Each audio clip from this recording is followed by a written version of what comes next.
ఆంధ్రప్రదేశ్ ముఖ్యమంత్రి నారా చంద్రబాబు నాయుడును హర్యానా గవర్నర్ బండారు దత్తాత్రేయ కలిశారు. AP CM ఉండవల్లిలోని ఆయన నివాసంలో మర్యాదపూర్వకంగా కలిశారు.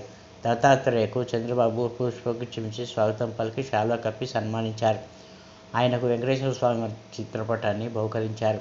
అనంతరం దత్తాత్రేయ ఏపీ సీఎంను శాల్వాతో సన్మానించారు. అనంతరం కాసేపు ఇరువురు పలు అంశాలపై చర్చించుకున్నారు.